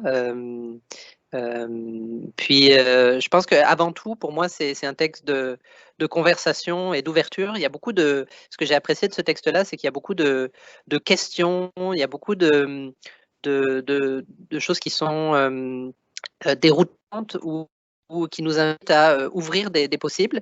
Et même si on se rend à 1/5 de ce qui est proposé en acte, c'est déjà beaucoup par rapport à l'inertie que je peux retrouver dans certaines de mes pratiques universitaires. Donc, merci encore pour cette proposition audacieuse. Avant un petit mot de conclusion qui prendra la forme de quelques questions, j'aimerais revenir sur un point qu'avait souligné Baptiste dans sa présentation, en revenant sur un email que j'ai reçu hier de quelqu'un qui réagissait sur cette séance. Et qui me disait, voilà, très spontanément, c'est un truc de vieux. Au sens, François, tu arrives vers la cinquantaine, voilà, toi, tu peux prendre ces risques-là. Et j'aimerais penser à tous les militants, les chercheurs, les personnes qui se reconnaissent dans la démarche d'aujourd'hui, qui ont 20 ans, 22 ans, 25 ans. Qui pour certains voient aussi tout cela comme une prise de risque, quelque chose qui est lié à une forme de courage. Qu'est-ce que vous auriez à leur dire à ces jeunes femmes, à ces jeunes hommes qui regardent peut-être, à l'image de ce message que j'ai reçu, des choses un peu comme ça? Moi, honnêtement, là, je veux dire, c'est une de mes motivations dans ce combat, dans le fond. J'ai entendu tellement de confidences. Des fois, je fais des conférences sur ma posture critique, puis de la recherche, tout ça. Puis à la fin de mes conférences, il y a des gens qui viennent vers moi, puis quasiment les larmes aux yeux, là, qui me disent merci. On nous a jamais dit des choses comme ça. C'est exact. En tout cas, c'est comme si je libérais quelque chose, mais moi, ça me fait de la peine de me dire, il y a des gens qui viennent à la recherche scientifique par conviction, par engagement. Puis qu'est-ce qu'on leur répond? On leur répond, cherche du financement, publie ou périt, combat, ne partage pas tes données parce que tu vas te faire, sans compter l'exploitation de leur travail par leur boss, etc. Et j'en ai vu là, notamment en biologie, qui ont abandonné, qui sont partis de la recherche parce que c'est une espèce de monde de vie universitaire qui est basé sur le carriérisme ou juste est tellement conservateur, surtout le système d'évaluation par les pairs où dans le fond, les évaluateurs ne valident que des travaux qui ressemblent aux leurs, etc. Donc, à la fois, c'est un milieu où on est censé innover, mais ce qui est tellement conservateur et en plus devenu technocratique avec l'économie du savoir, etc. Et donc, là, ce que disait Célia, on perd de vue l'humanité de la science complètement et de l'université, à force de vouloir se séparer du social. Ça crée des dissonances cognitives épouvantables. Et moi, c'est dès ma thèse que j'ai fait ça. Dans ma thèse, j'ai pris ce risque-là. J'ai eu la chance que tout s'est bien passé. Ça ne m'a pas empêché d'avoir une carrière tout à fait normale. Mais je ne pouvais pas accepter, j'ai même failli arrêter ma vie de chercheuse pendant ma thèse. Pendant 2 ans, je n'ai rien fait. jusqu'à ce que je me dise non, je reste fidèle à moi-même et je fais la thèse que je veux faire, sans faire de compromis. J'ai pris un risque, c'est sûr, mais mon Dieu que je ne le regrette pas. Et encourager, si notre conversation justement avec deux jeunes qu'on a invités pour commenter la vieille que je suis, si on peut encourager des jeunes en âge ou en carrière, là, peu importe, à prendre des risques, c'est pas des risques si graves que ça, c'est vraiment les gens qui sont complètement colonisés de l'intérieur par cette espèce d'idéologie universitaire de performance là, qui peuvent voir des risques dans le fait de faire la recherche qu'on estime la plus intéressante pour soi là, et pour la société, etc. Et comme je vous dis, la recherche-action, là, c'est en train de changer. C'est en train d'avoir un statut de plus, en tout cas nous, en Amérique, au Québec, en Amérique du Nord, un statut beaucoup plus reconnu et accepté qu'il y a quelques années. Donc les choses changent tranquillement. Célia, est-ce que tu voulais intervenir? Oui, je peux dire un petit mot. Moi, je pense que c'est possible. Je pense que j'ai commencé assez tôt à me rebeller contre quelque chose qui me paraissait injuste, donc vraiment de venir en recherche plus en bio, et ça a été toute l'histoire de Accure PhD, c'est-à-dire comment est-ce qu'on peut faire une thèse différemment avec tout ce que disait Florence, pourquoi est-ce qu'il y a cette compétitivité, pourquoi moi, cette curiosité qui me porte à faire de la recherche, elle ne peut pas se faire comme cela quand on découvre la différence entre finalement la science et la recherche, ou l'enseignement supérieur et la recherche. Donc voilà, c'est possible. Je me souviens très bien de Guillaume Dumas, qui a été le cofondateur de Accure PhD, qui disait, voilà, lui, il a tenu à l'époque, publier en open access, c'était mal vu. Mais voilà, faut pas oublier, comme disait aussi ce que je disais, de décolonialiser nos propres esprits, ne pas oublier qu'on est dans des normes, avoir cette capacité aussi de pouvoir prendre du recul, d'où l'importance de bien s'entourer. Moi, j'ai eu la chance aussi de rencontrer Florence, qui a montré aussi un chemin qui est autre. Donc voilà, d'à la fois être toujours, je pense, en réflexion sur ce qui nous paraît important, ce qui nous paraît juste, pouvoir dialoguer avec d'autres. Et je pense que c'est possible de s'entourer. C'est aussi voilà, une culture pour moi de la bienveillance, de l'écoute, et qui soit pas ce rite où on va laisser le doctorant tout seul parce que nous aussi on a souffert pour rentrer dans ce monde-là. Je pense que c'est possible, et moi aussi mon passage au Québec m'a beaucoup aidé à comprendre comment le rite du doctorat, qui en France me paraît encore plus dur qu'au Québec, m'a montré aussi qu'une recherche différente pouvait avoir lieu, qu'il y avait d'autres coutumes, d'autres normes. Donc c'est voilà, de changer son regard toujours, de se rendre compte qu'on est pris toujours dans un étau, et d'avoir ces moments de stop. Moi je me souviens pendant ma thèse aussi, pareil, à un moment je me suis dit mais ça y est, je suis rentrée dans cette dynamique de nouveau, il faut que je publie parce qu'il faut que je publie, parce qu'il faut que j'ai la qualif, parce qu'il faut que j'ai ceci. Et puis j'ai fait stop, non, j'ai envie de publier parce que j'ai envie de partager des choses, et ça a été un point en moi qui m'a aidé aussi à écrire. Et je pense que de toute façon, moi, la dissonance cognitive, je ne supporte pas, donc c'est pour ça que voilà, ça a été aussi tout un travail, un accompagnement pour écrire. Donc voilà, tracer sa route, bien s'accompagner, dialoguer, questionner les normes, je pense que c'est ça qui est important. Accepter le débat, accepter la critique. Voilà. J'ai peu de choses à ajouter, mais s'entourer de collègues qui partagent ces valeurs, ça pour moi, ça a été important. Dans un centre de recherche sur les inégalités sociales, j'ai trouvé un beau milieu où, comme je disais, c'est un centre de recherche en milieu de pratique. Donc d'emblée, il y avait quand même un dialogue avec des praticiens, des praticiennes, avec des personnes qui ne sont pas des universitaires. Donc de se rapprocher de lieux à l'intersection de l'université et d'autres milieux, pour moi, ça m'a beaucoup nourri. Puis mon moteur principal, au-delà de considération, on va dire, de carrière, c'est sûr que c'était la question de l'injustice à l'égard de paroles, de récits, de savoir. Tout le rôle ambigu qu'on a comme universitaire relativement à ces différents récits, différents savoirs. Et puis, ce que je voulais dire pour terminer, c'est que quand on veut décoloniser, on va dire, son imaginaire ou ses propres pratiques scientifiques, il y a toute une échelle. Je veux dire, on ne peut pas viser le rien et le complètement.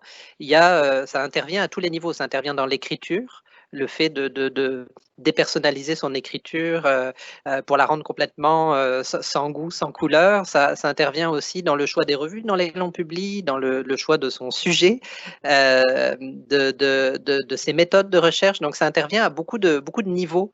Et donc, peut-être pas besoin de commencer avec tout. On peut le faire dans un geste radical avec tout. Ça peut être un moyen. Peut-être il y a des trajectoires différentes. Et ça peut aussi se faire morceau par morceau à différentes étapes d'une carrière. Donc, moi, je le vois vraiment comme possibilité de cumul de pas, que ça soit méthodologique, théorique. Mais une fois qu'on est engagé dedans, et si ça nous réussit, pour moi, il n'y a pas vraiment de retour en arrière possible. Voilà. Merci beaucoup. Merci à tous les trois. Ce que je vais vous proposer en conclusion, c'est quelques interrogations. Mais d'abord, j'aimerais vous dire que j'ai appris beaucoup de choses. C'était très intéressant. Je réalise qu'on est tous confinés par sa discipline, on est tous disciplinés par sa discipline, on est tous colonisés par sa discipline et une histoire scientifique plus large. Et, il y a une chose que je retrouve toujours dans un événement à ambition de sciences ouvertes, c'est une interdisciplinarité. C'est marrant, ça ne se décide pas, mais voilà, c'est toujours l'occasion d'une rencontre. Voilà, j'ai appris beaucoup de choses aujourd'hui. Alors, j'aimerais juste en conclusion soulever quelques questions qui sont des questions assez récurrentes qui sont venues à l'occasion d'autres événements du même type, mais je pense qu'elles peuvent résonner avec le contexte d'aujourd'hui. Le rapport coécrit par Florence, le rapport de recommandation préliminaire, voilà, j'ai trouvé tout ça absolument passionnant. J'ai trouvé fantastique de voir une définition de la science ouverte, c'est ce qui c'est, qui intègre une vision d'ouverture, de libre accès, mais également quelque chose de l'ordre de la pratique, de la méthode, du social, du politique. Il y a beaucoup de dimensions dans ces documents et j'ai trouvé ça fantastique, ça résonne beaucoup avec des convictions personnelles ou des convictions de collectif avec je travaille. J'ai trouvé fantastique, avant de basculer sur les questions, que le Covid ne soit pas oublié. Voilà, il y a quelque chose que je trouve fantastique dans le processus qu'a rappelé Florence, c'est qu'il est assez vraisemblable que la crise sanitaire qu'on est en train de traverser dure jusque-là.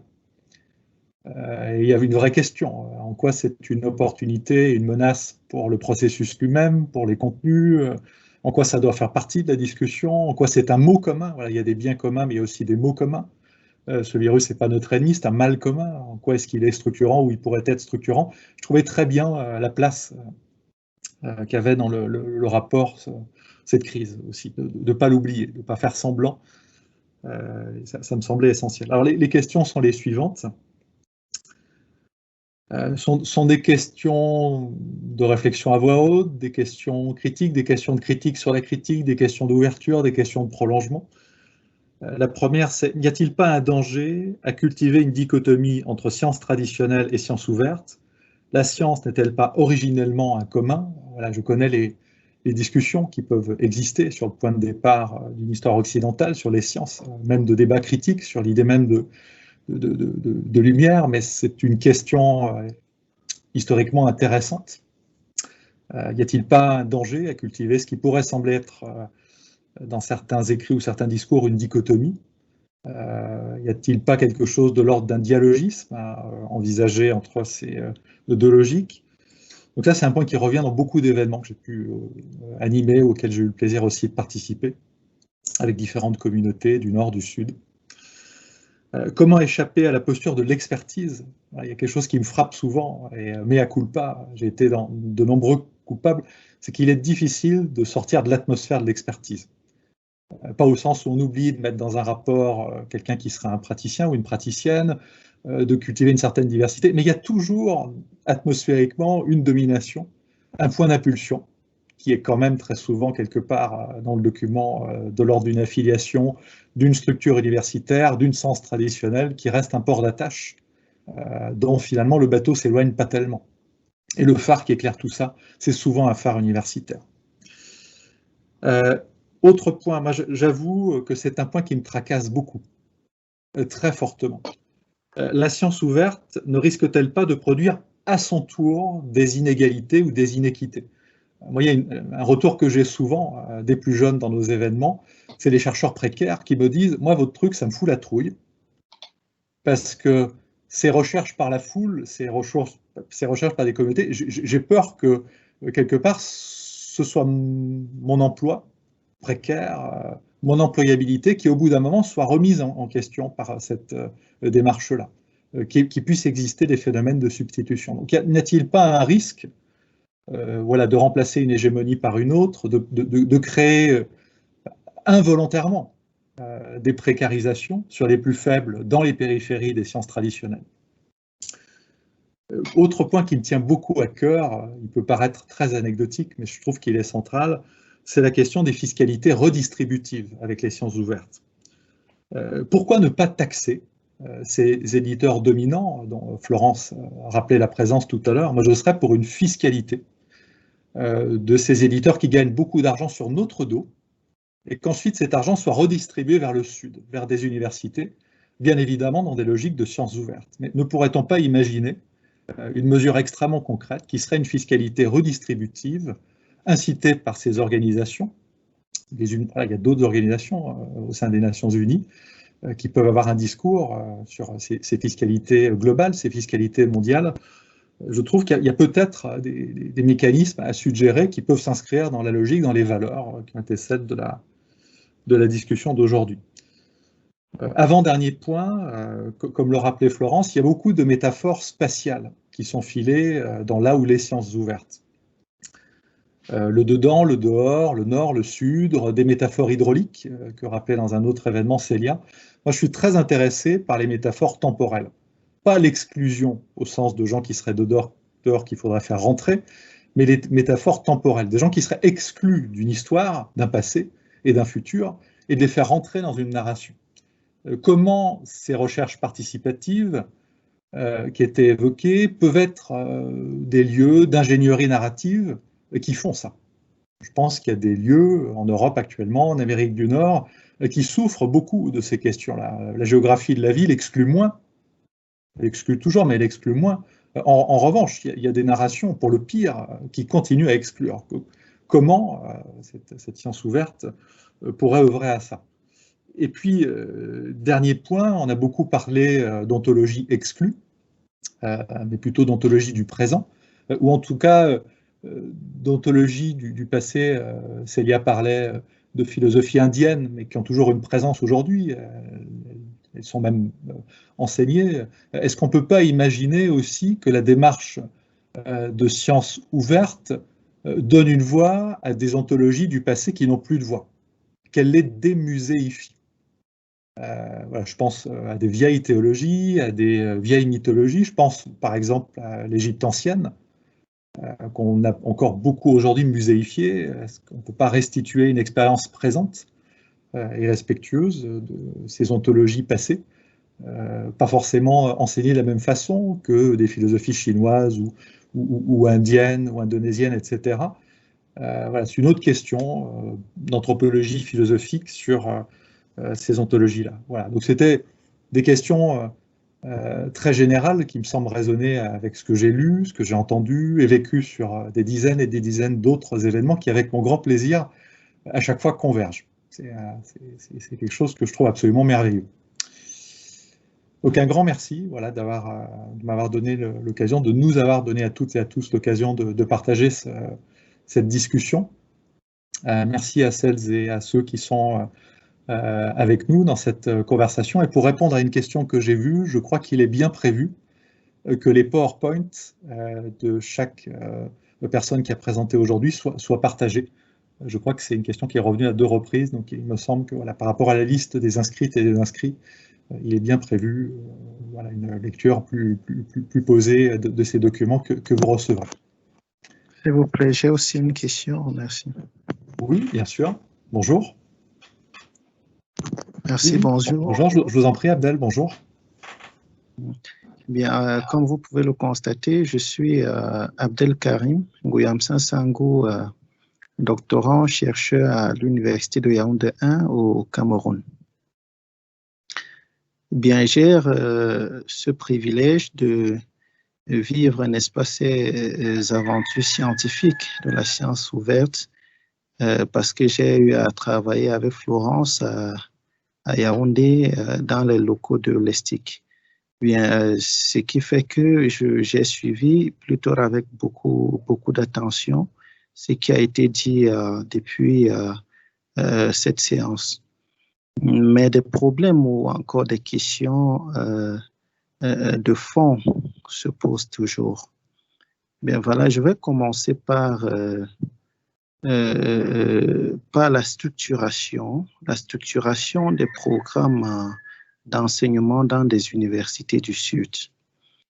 Bien, comme disait Florence tout à l'heure, pour pouvoir trouver l'originalité, c'est-à-dire la marque locale d'une science dans des travaux scientifiques au Sud, il faut parcourir les mémoires, les thèses et difficilement les ouvrages où il faut, n'est-ce pas, un comité scientifique, tout simplement parce que les comités scientifiques constituent en réalité aussi des pôles d'exclusion, parce que les comités scientifiques qui sont généralement constitués de personnes qui ont peut-être très peu la connaissance du terrain où le chercheur travaille, voyez, ne peuvent pas laisser ce qu'ils maîtrisent bien. Et donc voilà, ça, il faut déjà noter que la constitution radicale des comités scientifiques, voyez, qui ne sont pas sélectionnés en tenant compte, n'est-ce pas, de la localité du chercheur, crée, n'est-ce pas, un problème, voyez. Donc ça, il faut noter cela. Bien, mais maintenant, il faut aussi ce que nous avons souvent appelé la désobéissance épistémologique, surtout dans des universités du Sud, tout simplement parce que le programme d'enseignement est généralement calqué, voyez, de ce qui se passe dans des pays du Nord. Ce qui fait que on est socialisé à utiliser, n'est-ce pas, les auteurs d'ailleurs, voyez, à utiliser les théories ou les grilles d'analyse d'ailleurs, voyez, et ce qui ne permet pas de révéler, voyez, ou de dévoiler les réalités locales. Ce qui fait que il faut apprendre, n'est-ce pas, ce que j'appelle ici la désobéissance épistémologique, c'est-à-dire apprendre à mieux apprendre pour désapprendre, c'est-à-dire on apprend les théories qui viennent d'ailleurs, les méthodes qui viennent d'ailleurs, pour par la suite, n'est-ce pas, porter des critiques afin de laisser passer ses propres réalités, vous voyez. Mais il y a, où je voulais en venir, enfin, il y a cet obstacle de faire, parce que les enseignants, vous voyez, les enseignants qui n'ont pas cette notion d'ouverture scientifique, ils sont, n'est-ce pas, carrés, où il faut chaque fois étudier Bourdieu, il faut étudier Max Weber, il faut étudier Durkheim, vous voyez. Et du coup, quand je parle peut-être d'un certain Jean-Marc Gellard, voyez, bon, parfois il est bien vrai qu'il est plus connu, mais bon, parfois on ne comprend pas en réalité comment est-ce qu'on peut mobiliser peut-être la théorie du développement par le bas de Jean-Marc Gellard pour expliquer un fait local. Peut-être la grille la grille du bricolage, voyez, développée par Jean-Marc Gellard pour expliquer une réalité locale. Vous voyez, ça, c'est justement un problème. Donc, je pensais et je propose, n'est-ce pas, aux institutions qui travaillent, n'est-ce pas, sur cette question de sciences ouvertes, à faire beaucoup plus ou à mettre plus sur pied des politiques de proximité. Vous voyez, par exemple, des politiques de proximité. C'est-à-dire venir dans des universités, consulter les programmes d'enseignement, si possible entrer en contact avec les autorités universitaires pour pouvoir organiser ce genre de séances en présentiel. Parce que comme Florence disait, je ne sais pas, si on pouvait faire ce genre d'enquête pour pouvoir savoir combien de réseaux sociaux est-ce que les étudiants maîtrisent, je vous assure, on va dire que ce n'est que Facebook. Et Facebook, ce n'est pas pour la science. Ici, peut-être au Cameroun et un peu partout au sud, vous voyez. Donc, pour dire que ne serait-ce que ce type de réseau pour ce genre de colloques, de conférences est déjà exclusif. Est déjà exclusif. Donc ça, il faut le comprendre. Donc, je m'excuse, je pense que dans ma prise de position, vous pouvez pouvoir sélectionner ce qui est question et ce qui est proposition pour pouvoir faire avancer. Mais déjà, moi particulièrement, je suis en train de finaliser mes travaux de thèse sur la décentralisation de la gestion forestière en rapport avec les questions de développement durable et local, où, n'est-ce pas, à 80%, j'ai mobilisé tout ce qui est de bon, souvent prôné par Florence, c'est-à-dire des auteurs. J'ai essayé d'utiliser les auteurs locaux, voyez, justement, parce qu'en réalité, on ne choisit pas au hasard les auteurs, les paradigmes et autres, tout simplement parce que on ne peut pas lire les réalités, voyez, locales avec les loupes ou les lunettes épistémologiques d'ailleurs. C'est une réalité. Donc, voilà ce que je voulais dire et je suis bien connecté et je vous suis et je pense que nous avons extrêmement pris note pour mettre notre actif. Merci. Merci beaucoup, Abdelkarim. Tu donnes la touche finale parfaite à cette conversation et je t'encourage à faire une autre innovation et à traduire dans ta langue le résumé de ta thèse. Merci.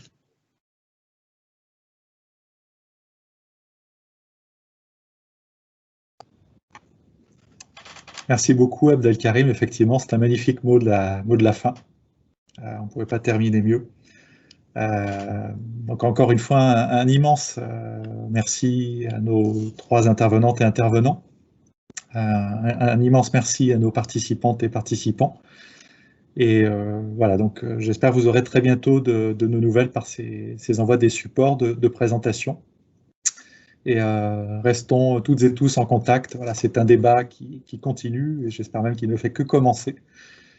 Et donc à très bientôt. Merci beaucoup. Merci. Merci à vous. Merci.